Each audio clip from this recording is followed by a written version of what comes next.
हाजी रंगरेज भाई, बाकी पार्टियां कह रही है कि दरअसल बीजेपी की बी टीम है एआईएमआईएम, और ये जो बहस होती है ना, ये सिर्फ दिखावे की नुरा कुश्ती है। देखिए, अगर हम बीजेपी की बी टीम होते तो हरियाणा में चुनाव जाकर कौन लड़ा? हम तो चुनाव नहीं लड़े, वहां बीजेपी कैसे जीत गई? आम आदमी पार्टी वहां पर चुनाव लड़ी, 1% से भी कम वोट बैंक आया उनका। तो ये कौन बी पार्टी का काम कर रहे हैं? बी पार्टी कौन है? शिवसेना बी पार्टी है, आम आदमी पार्टी बी पार्टी का काम कर रही है, जो लगातार मुसलमानों का सेकंड क्लास सिटीजन बनाने का काम कर रही है। उनको जब टिकट की हिस्सेदारी की बात होती है तो ये उनको अछूत समझते हैं। तो अगर हमारी पार्टी और हम अगर लगातार ऐसे, आप समझिए ना, अगर इतने सबूत होते तो 5 साल से। अच्छा हाजी रंगरेज, मुझे बता दीजिए, यहां पर दिल्ली में आपकी लड़ाई किससे है? बीजेपी से, आम आदमी पार्टी से? हमारी लड़ाई सीधी बीजेपी से है और बीजेपी से ही हमारी फाइट रहती है। दिल्ली की सत्ता में कौन है, आम आदमी पार्टी है या बीजेपी है? देखिए, आम आदमी पार्टी का जनाधार लगातार खत्म होता जा रहा है और भाजपा भी अपनी जो है। तो दिल्ली में विधानसभा चुनाव लड़ रही है एआईएमआईएम पहली दफा, और अब दिल्ली की सत्ता में आम आदमी पार्टी है पिछले कई सालों से, और आप कह रहे हैं कि आपकी लड़ाई आपसे नहीं बीजेपी से है। हम वो तो एक ही हो गए ना, बीजेपी। संजीव जी मुस्कुरा रहे हैं। संजीव जी, ये कौन किसकी बीटी में, जरा बताइए। मैं आ रहा हूं विनोद बंसल साहब, मुझे छोटा सा प्रश्न पूछना इनसे। आम आदमी पार्टी। अच्छा हाजी रंगरेज साहब, एक छोटा सा प्रश्न है हाथ जोड़कर। वो नरेश यादव का नाम यादव, एक बयान ही है एएमएम का उसके खिलाफ, नरेश यादव के खिलाफ। हमने पुतला जलाया सर, हमारी वजह से पुतला जलाया था। ये बोलो ना, ओवैसी साहब को बोला करें, एक शब्द ही बोला ओवैसी साहब के मुंह से एक अक्षर नहीं फूटा उनके लिए लेकर। अरे अक्षर नहीं फूटा नरेश यादव के खिलाफ। हम तो लगातार इन सब मुद्दों को उठाते रहते हैं। हाँ, मुझे ओवैसी साहब का एक बयान बता दीजिए नरेश यादव के खिलाफ, बता दीजिए एक बार। और जरा ये भी बता दूं, नरेश यादव वो था जिससे कुरान शरीफ के पन्ने फाड़े थे, वो था नरेश यादव। और आपका एक बयान नहीं आया। आप कहते हो कि हम आम आदमी पार्टी के साथ मिले नहीं हुए। अरे सर सुनिए, हमने मुझे ओवैसी साहब का अभी जो डिबेट है ना, अगले 5 मिनट में ओवैसी साहब का रिसर्च मारकर बयान दिखा दीजिए नरेश यादव को लेकर। सर आप पता नहीं कैसी, मैं कह रहा हूँ हमने पुतला भी जलाया। अरे यार, मैं भैया, केजरीवाल का आपको लगता है कुरान शरीफ के पन्ने जलाना कोई छोटा काम है? कोई नहीं, कोई ऐसा काम है जो छोड़ देना चाहिए था? ओवैसी साहब तो कोई छींक मारता उस पर बयान दे देते हैं, कोई छींक भी मारे तो ओवैसी साहब का बयान आ जाता है। किसी ने कुरान शरीफ के पन्ने फाड़े, उसको सजा हो गई, उसके ऊपर एक बयान नहीं ओवैसी साहब का, एक अक्षर नहीं निकला ओवैसी साहब के मुंह से। कितनी मोहब्बत है। विनोद बंसल साहब, ये दिल्ली के विधानसभा चुनाव में ये मुस्लिम वाला दाव कौन चल रहा है, कौन पार्टी चल रही है, या सिर्फ दिखावे की नुरा कुश्ती चल रही है? विनोद बंसल साहब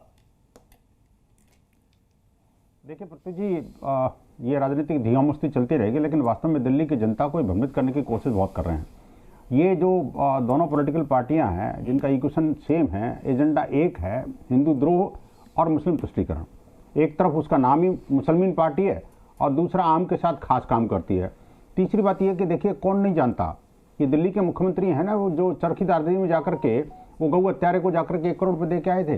ये दिल्ली के मुख्यमंत्री हैं ना, जब कोविड काल के दौरान ओखला में जाकर के 1 करोड़ रुपये दे के आए थे उसको।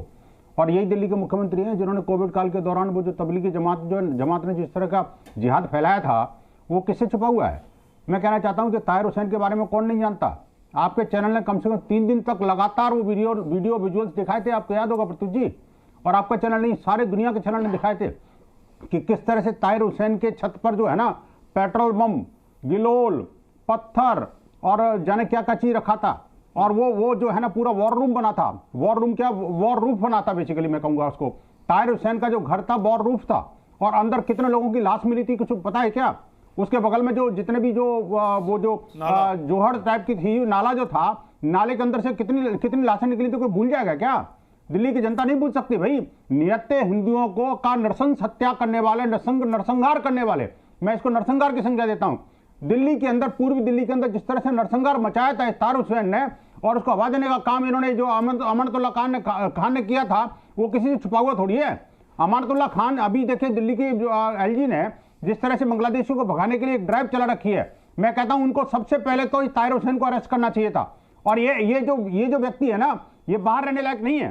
जिस तरह से इसने जो है ना वो अड्डे चलाए थे, आज भी बांग्लादेशियों को पालने पोषने बड़ा करने का काम जो है ना, कानून को दता बता करके देश की सुरक्षा को चैलेंज करके कौन कर रहा है? तो ये बांग्लादेशी घुसपैठियों को प्रोसेस देने का काम आम आदमी पार्टी कर रही है। कौन नहीं जानता भाई? जब शासन में आए थे तो सुचिता का नाम लेते थे। नहीं, आप कह रहे हैं कि बांग्लादेशियों को अवैध घुसपैठ कराने वाली आम आदमी पार्टी है, रोहिंग्याओं को भी घुसाने वाली आम आदमी पार्टी है। तो आम आदमी पार्टी ने 2022 का हरदीप सिंह पुरी का एक ट्वीट दिखा दिया जिसमें वो क्या कह रहे थे, रोहिंग्याओं को फ्लैट मिलेगा। गृह मंत्रालय को सफाई देनी पड़ी थी। पृथ्वी जी वो गृह मंत्रालय ने बोल दिया ना। हाँ। उसको उस ट्वीट को लेकर के ये बड़े बड़बड़ा रहे हैं। मैं कहना चाहता हूं आखिरकार अभी भी जो उन कॉलोनियों में राशन पानी देने का काम, पैसे देने का काम, उनको फ्री बिजली और पानी देने का काम कौन कर रहा है भाई?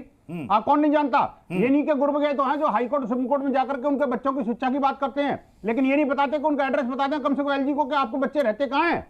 मैं कहना चाहता हूं एलजी साहब को, जिन्होंने ये जो याचिका दायर की है सुप्रीम कोर्ट में, उस याची से पूछें कि आखिरकार ये कि जिनके लिए आप लड़ रहे हो वो रहते कहां हैं, उन सबको उठा करके बाहर करो। मैं आरपी सिंह जी आपके पास आ रहा हूं, लेकिन उससे पहले मैं कांग्रेस से आशीष श्रीवास्तव हमारे साथ हैं। आशीष श्रीवास्तव जी, मुस्लिम वोट के लिए दरअसल कांग्रेस और आम आदमी पार्टी में कंपटीशन चल रहा है, यह बीजेपी कह रही है। कपिल मिश्रा ने कहा कि यही दो पार्टियों के बीच में मुस्लिमों को लेकर के कंपटीशन है।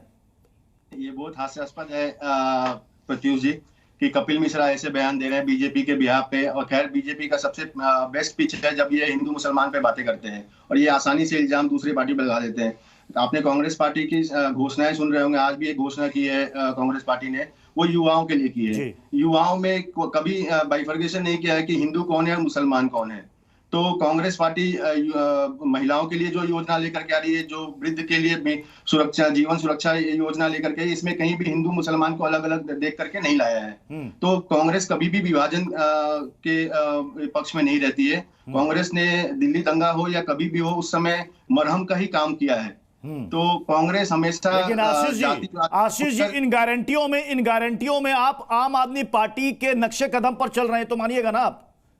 वो कह रही है 2100 रुपए देंगे, आपने कहा हम 2500 रुपए देंगे। अब आप आ गए 8500 पर आ गए, शिक्षित बेरोजगार युवाओं को 8500 देंगे। तो ये क्या है? ये गारंटी है, रेवड़ी है? ये गारंटी है, 1 साल के लिए उनको मदद है, जिससे कि वो अपने आप को अपने शिक्षा कंप्लीट करने के बाद एक ट्रेनिंग है और ट्रेनिंग के बीच में उसको इंसेंटिव है। ठीक है, मैं असादी साहब आपके पास आ रहा हूं, लेकिन